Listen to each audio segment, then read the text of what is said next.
नमस्कार दोस्तों, मेरा नाम है शुभम गुप्ता और आप देखना शुरू कर चुके हैं वीके न्यूज़। आज का टॉपिक इतना धमाकेदार है कि आप सोचने पर मजबूर हो जाएंगे कि आखिर देश में चल क्या रहा है। दोस्तों, ममता बनर्जी एक दलदल में बुरी तरह फंस चुकी हैं।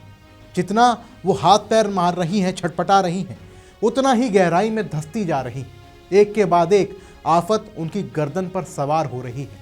टीएमसी के अंदर तो जैसे भूचाल आ गया है। हंगामा, बगावत, भगदड़ की तैयारी और केंद्र में अभिषेक बनर्जी, ममता का लाडला भतीजा, अब पार्टी का सुपर बॉस बन बैठा है। लेकिन खुद ईडी के लोहे की जंजीरों में जकड़ा हुआ है। कोल घोटाले में 168 करोड़ की लूट, सुप्रीम कोर्ट से तगड़ा थप्पड़ और अब गिरफ्तारी की तलवार सर पर लटक रही है। और अब सवाल भी उठने लगे हैं कि क्या ममता की कुर्सी बच पाएगी या पश्चिम बंगाल में बड़ा उलटफेर होने वाला है। क्या है पूरी कहानी, आपको बताते हैं, तो बने रहिए वीडियो के अंत तक। दोस्तों, पश्चिम बंगाल की सियासत में अभी अभी भयंकर तूफान उठा है। ममता दीदी ने पिछले विधानसभा चुनाव में सारी कमान अपने भरोसेमंद भतीजे अभिषेक बनर्जी को थमा दी थी। स्ट्रेटेजी, पैतरे, प्लानिंग, सब कुछ अभिषेक ने भी कमाल कर दिखाया था। लेकिन चुनाव जीतते ही पार्टी के पुराने शेर बिखर गए। अरे दीदी, ये भतीजावाद क्यों? क्या आप वंशवाद थोप रही हो? ममता ने कान दिए, अभिषेक को थोड़ा किनारे कर दिया, लोकसभा में लीडर ऑफ द हाउस भी नहीं बनाया। लगा सब शांत हो गया है।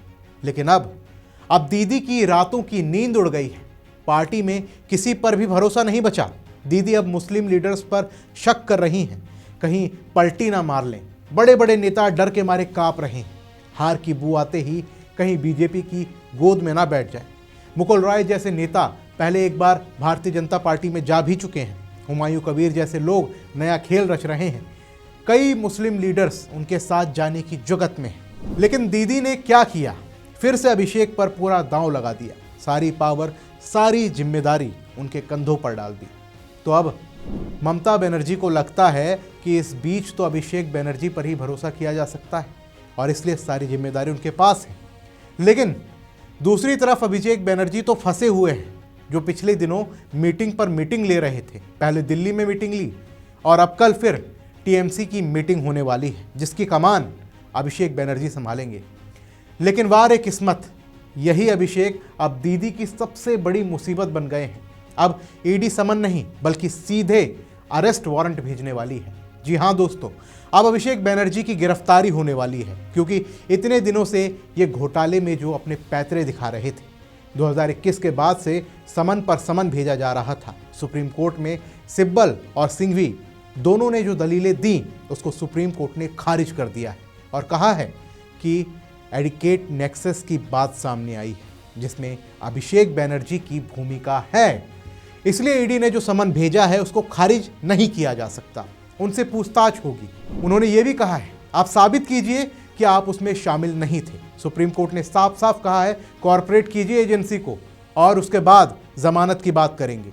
इसी के साथ ही सुप्रीम कोर्ट ने बनर्जी से यह भी कहा कि उनको दिल्ली की अदालत ने जो समन भेजा है ईडी के माध्यम से, उसमें भी उनको पार्टिसिपेट करना पड़ेगा और कोलकाता में ईडी ऑफिस में अगर उनको बुलाया जाता है तो वहाँ पर भी उनको पार्टिसिपेट करना पड़ेगा। इसके बाद कोर्ट की तरफ से कहा गया कि अब ईडी की जिम्मेदारी है कि मनी लॉन्ड्रिंग का चार्ज जो उनके ऊपर लगाया गया है, उन चार्जेस में जो मनी ट्रेल दिखाया जा रहा है उसको आप कैसे इग्नोर करते हैं, कैसे कहते हैं कि नहीं नहीं ये मेरा नहीं बल्कि किसी और का खाता था। क्योंकि अभिषेक बनर्जी और उनकी पत्नी के बीच झगड़ा भी चल रहा है इसी बात को लेकर कि अभिषेक बनर्जी अगर गिरफ्तार हो गए तो कहीं वो सारी जिम्मेदारी रूरीरा बनर्जी के ऊपर थोप के खुद बचने की कोशिश ना करें।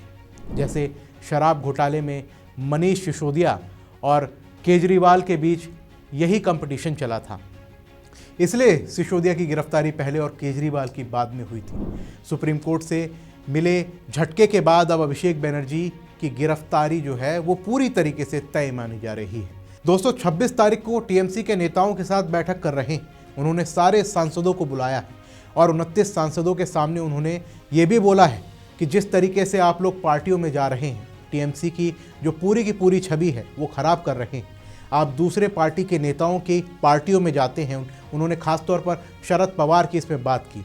उन्होंने आगे कहा, इसके अलावा आप भारतीय जनता पार्टी के नेताओं के साथ भी मिलते जुलते हैं, पार्टियों में जाते हैं, जिसके कारण मीडिया में ये सवाल उठता है कि क्या वो इधर से उधर जाने वाले हैं। उन्होंने सबको लताड़ लगाई, कहा कि पार्टी की इमेज बर्बाद मत करो, बीजेपी नेताओं से मिलना जुलना बंद करो, शरद पवार की पार्टी में जाना बंद करो, कंगना रनौत के साथ फोटो खिंचवाना बंद करो। महुआ मोइत्रा और कल्याण बनर्जी के गंदे झगड़े पर भी उन्होंने चिल्लाते हुए कहा, ये गाली गलौज बंद करो वरना इलाज करेंगे। अब कल यानी 26 दिसंबर को कोलकाता में बड़ी मीटिंग होने वाली है। हजारों लोग जुटेंगे, 5000 नए मेंबर्स जोड़े जाएंगे। इसका ढोल अभिषेक बनर्जी अभी पीट रहे हैं। लेकिन इसी बीच ईडी ने भी अपनी कमर कस ली है। कोल घोटाला, 168 करोड़ की सीधी लूट खसोट, अभिषेक और उनकी बीबी रुजिरा पर आरोप, कंपनियां बनाई, कोयला माफिया से वसूली की, पैसे टीएमसी तक पहुंचाए। अब अंजाम तो भुगतना ही पड़ेगा। दोस्तों, आपको बता दें कि यह घोटाला ईसीएल कोल माइन से शुरू हुआ।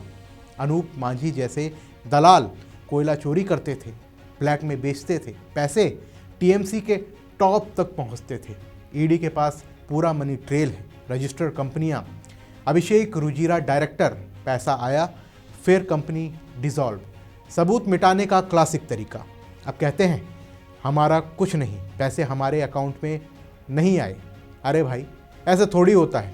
जैसे दिल्ली शराब घोटाले में केजरीवाल चिल्लाते थे, एक पैसा नहीं पकड़ा, लेकिन हवाला, Goa campaign, 7 star hotel bill, money trail से सब पकड़े गए। Kejriwal jail, Manish Sisodia jail, Sanjay Singh jail. दोस्तों, ममता दीदी की कुर्सी अब पूरी तरीके से हिल चुकी है।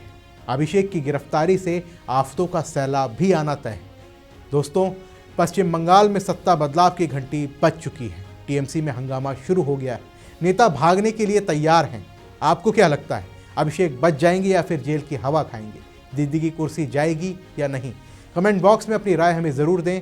वीडियो को अभी लाइक करें, शेयर करें और सब्सक्राइब करें चैनल को। जय हिंद। वीके न्यूज़, राष्ट्र के नाम।